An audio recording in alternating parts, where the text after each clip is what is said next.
Hei Cinggu, karena tak banyak mengandung pengembangan cerita yang signifikan, pada kali ini mari kita bahas episode kelima dan keenam Against My Life menjadi satu ya.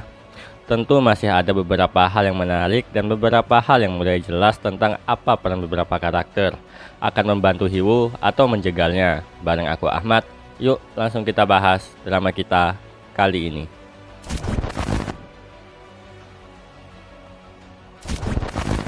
Hiwu mulai menyadari bahwa ada beberapa hal mulai berbeda dari masa depan yang dia lalui dan ada hal yang tidak bisa dia tangani. Dia mulai menyadari kalau kini Taesub mulai mengincar pemilu kursi kepresidenan alih-alih pemilu legislatif. Dikala melihat Taesub di TV, Hiwu melihat berita kasus pembunuhan yang ternyata merupakan kasus yang pernah ia tangani dahulu. Tak ingin melewatkannya, Hiwu kembali menambah misi penyelamatannya karena dia tahu ada kejanggalan di kasus tersebut yang pada akhirnya terungkap bahwa tersangka kasus pembunuhan tersebut ternyata telah difitnah. Hiwu meminta bantuan seniornya kembali dengan memberi beberapa petunjuk, dan pada akhirnya seniornya tersebut berhasil memecahkan kasus tersebut yang ternyata terungkap bahwa kasus tersebut merupakan kasus pertama Hiwu. Selesai dengan kasus tersebut, Hiwu dihadapkan dengan panggilan wajib militernya yang membuatnya harus melakukan wajib militer keduanya setelah wajib militer yang ia lakukan di masa depan sebelumnya.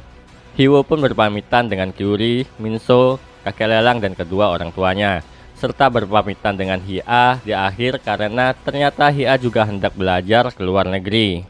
Time skip pun dimulai. Kini sudah 7 tahun berlalu. Hiwu kini sudah menjadi jaksa dan memilih bertugas di pinggiran kota, yaitu Gimsan. Hiwu hendak membawa kepala cabang wilayah tersebut untuk dibawa ke kantor pusat, yaitu Seoul. Gimana ya bacanya? Seoul, gitu ya? Mungkin gitu ya teman-teman. Hiwu mulai menyusun ulang kasus yang dianggap memiliki kejanggalan di sana dan memulai dengan rumah judi ilegal yang akan menjadi target untuk dia hancurkan. Pada akhirnya, Hiwu terlibat perkelahian dan berhasil mengalahkan mereka semua. Namun ini malah tidak membuat kepala cabang senang. Lanjut ke episode 6. Ternyata kepala cabang tidak menyukai perbuatan Hiwu karena dia terlalu membahayakan dirinya sendiri. Terungkap ternyata kepala cabang alias John Sokyu merupakan orang yang memberinya informasi kasus tentang Taesub di masa depan yang artinya mereka sebenarnya memiliki tujuan yang sama. Kembali ke geng. Hiwu bergerak cepat memberi informasi ini ke Hanmi untuk diberitakan, serta Hiwu menginterogasi para anggota geng satu persatu. Ternyata terkuak kalau yang mereka lakukan bukan hanya judi ilegal, tapi perdagangan manusia hingga narkotika, yang membuat kasus ini semakin luas. Di sisi lain, Hiwu dan kepala cabang mendapat tekanan di berbagai pihak, dari anggota dewan setempat hingga kepala polisi. Namun Hiwu berhasil mengatasinya dengan bantuan Hanmi yang telah merilis berita tentang kasus ini dan membuat beritanya sudah tersebar luas. Tak lama setelahnya, Hiwu mendapatkan pesan yang merupakan pesan dari Hia. Hia baru saja kembali dari luar negeri karena kesehatan ayahnya yang tak lama kemudian muncullah Hanmi yang membuat sedikit kisah romans tipis-tipis muncul di drama ini. Hiwu mendapati informasi kalau akan terjadi transaksi narkoba di pelabuhan Gimsan dan memanfaatkan peluang ini untuk membawa kepala cabang kembali ke Seoul dengan melakukan perjanjian dengan kepala jaksa yang saat ini masih menjadi wakil kepala. Mereka membuat kesepakatan yang membuat kedua belah pihak sama-sama diuntungkan. Di tempat yang sama, Hiwu bertemu dengan Minso. Minso mengetahui apa yang direncanakan Hiwu yang membuat Hiwu sedikit waspada padanya. Hiwu juga bertemu dengan Kyuri yang membuat Hiwu menjadi tukang baperin anak orang sejati ya. Kepala jaksa bertemu dengan Taesub yang mendiskusikan tentang kemungkinan Hiwu untuk bergabung dengan mereka. Hari penyergapan pun tiba.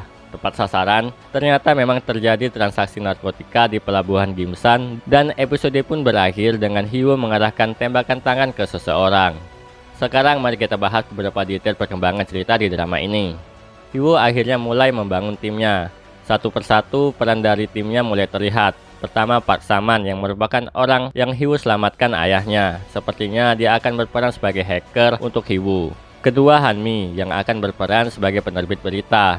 Perannya sendiri sudah terlihat sangat membantu di episode ke-6 kemarin. Ketiga, kepala cabang alias John Sokyu. Seperti yang Hiwu bilang, dia bisa menjadi guru untuknya. Serta penyidik Oh Mingguk yang merupakan pengumpul informasi alias babunya Hiwu. Bisa dibilang sebenarnya masih ada Kim Kyuri yang kemungkinan juga bergabung dengan Hiwu, tapi aku belum bisa pastikan karena posisinya masih di tengah-tengah. Beralih ke Hia dan Minso, yang perannya sepertinya akan berlawanan dengan Hiwoo. Hia sendiri kembali ke Seoul karena kesehatan ayahnya yang menurun. Dia sendiri berkata lebih sering di kantor ayahnya belakangan ini, membantu kakaknya. Melihat perannya yang besar di drama ini, aku ragu kalau dia ini sekedar membantu ayahnya. Aku meyakini kalau Hia akan mengambil alih peran ayahnya di sini dan kemungkinan akan menjadi lawan Hiwoo nantinya. Aku punya penjelasan khusus untuk teori yang satu ini. Kita bahas dulu peran Minso. Yang kali ini aku yakin dia ini sangat layak untuk menjadi lawan Hiwoo karena Hiwoo sendiri takut dengan pengamatan Minso. Kita sendiri tahu Minso bukanlah orang yang dikenal Hiwoo di masa depan. Ini menjadi setting yang tepat karena Minso bisa menjadi titik buta yang sempurna untuk Hiwoo. Karena sepertinya Minso sendiri tak kalah pintar dari Hiwoo yang nantinya kalau mereka berlainan sisi menjadi hal yang sangat menarik untuk dinantikan. Beralih ke villain utama kita, Tae-sup yang kini akhirnya menyadari keberadaan Hiwoo dan hendak menjadikan sekutu. Nah, pada titik ini, aku bisa bilang mungkin Hiwoo akan setuju dengan hal ini. Karena kita tahu, Malaikat Maut pernah berkata untuk mengalahkan iblis, maka Hiwoo harus menjadi iblis yang lebih jahat. Nah, setting ini yang dimaksudkan. Hiwoo mungkin akan terlihat seperti villain di sini dan menusuk Tae-sup dari dalam. Ini bakal menjadi setting yang sempurna sebenarnya bila terjadi. Dan bila hal ini terjadi, seperti kataku sebelumnya, Hia mungkin akan mengira Hiwoo sebagai musuhnya karena kita tahu Hia sendiri tidak pernah menyukai Tae-sup. Hal ini membuat Hia marah bila Hiwoo pada akhirnya bergabung dengan Tae-sup dan terlibat beberapa masalah dengannya. Kedepannya bila setting ini terjadi, drama ini benar-benar akan semakin menarik. Ya segitu aja beberapa hal yang inti-inti aja yang bisa aku bahas. Kalau ada detail lain yang terlewat, silahkan kalian tulis di kolom komentar. Sekian dari aku, sampai ketemu di pembahasan berikutnya. Bye-bye.